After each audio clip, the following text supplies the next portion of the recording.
In the SunbaseData training module, we're going to take a look at work orders, how to create a work order, the different fields and screens available in there. We're going to go under Service, Work Orders. And at the top, we basically have our quick filters that allow us to quickly find work orders in particular states. We've got an advanced search that has the ability to find work orders by maybe county, utility as well. To create a work order, you can actually do it under a customer. There's an action to create the work order. I'm just going to go over to Add. In this case, I can search for a customer. I'm just going to go and pick John Smith. Okay. So it pulls the customer information in. I can print the work order by clicking the print icon at the top left. There is links here. This will take you back to the customer record. This will open up the address in Google Maps. Permanent engineering, basically here we can keep track of the permits in the system, the different states that they're in, the numbers, when they were applied, fees, whether the HOA was contacted, the cost of the permit, who ran the permit. Under service and installation details, we can indicate the call type. We have if it's a new installation, if it's a repair, if it's a scheduled service, or just service or warranty check. Scheduled service is special. What it means is basically it's a repeat or reoccurring service. If you had selected this, when you save this record and mark it complete, it will actually prompt you and ask for the next time that you want to go out there. So you put that on the calendar. In this case, I'm just going to say it's a new installation. Ticket number is automatically created for you. It just grabs the next number in the system. I'm going to go here and say I'm going to install a PV system. Now I can create system. I'm going to create it right now. They already have the system. I can just check it below. So I look over here. They don't have PV on their list. So I'm going to say create system. And it pulls all of your fields from your custom fields regarding this system type. So I could say the panel size is that. My contract cost is $10,000. My PV system size is going to be SolarEdge and SolarEdge inverter. I could say the type of panel is going to be a Sunfire, and I want 5 panels. When I click Save, it adds it to the list below. It checks it. You can also check things manually or uncheck them yourself. And it keeps track of that system. Now you can pick up to 3 system types. You put any notes if anything else that the customer says is going on, if it's a repair or something special.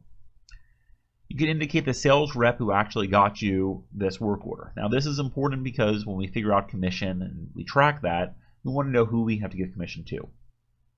How much the customer still owes. And here you pick the status of that work order. Now we have sold, scheduled, install in progress, completed. You can edit and create your own over here as well. Intercompany exchange, we'll go more into that on the video on intercompany exchange.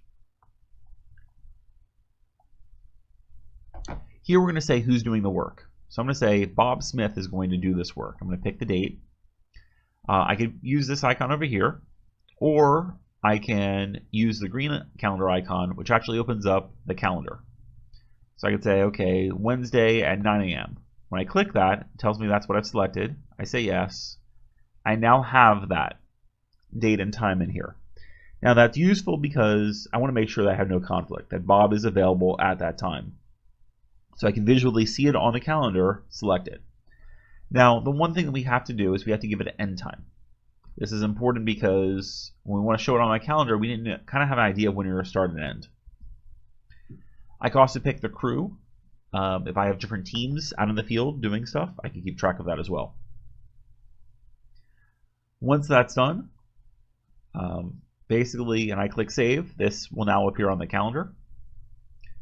Under Notes, you can keep track of any notes. So you can say the customer wants this, or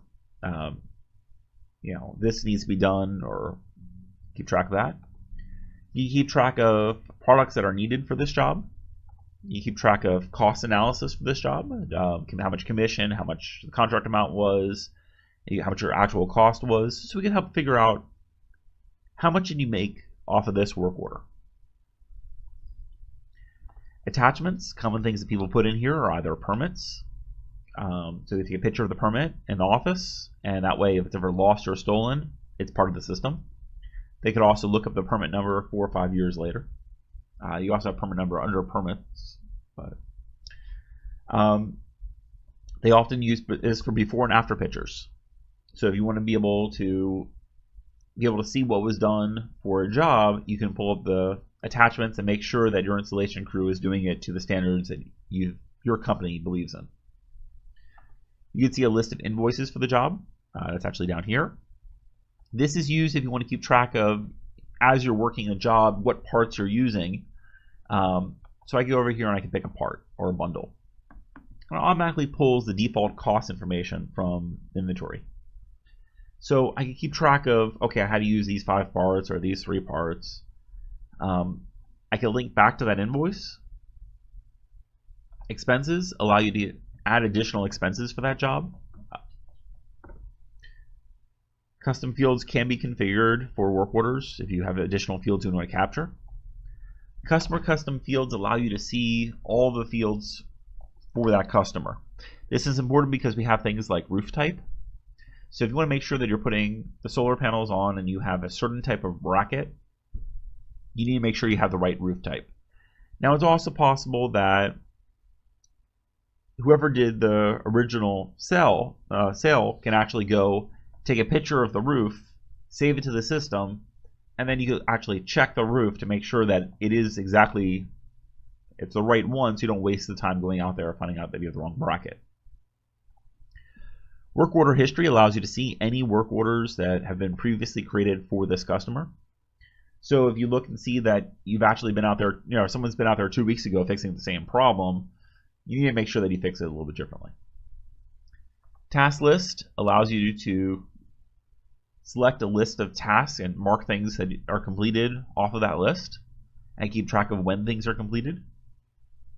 And field audit allows you to see anything that anyone changes for this work order. When you're done, you click save, which will basically save you and take you back to the list, or save and stay, which will actually save the record and then reload the record so you can keep editing it. I'm just going to click save, and it's now saved to the system.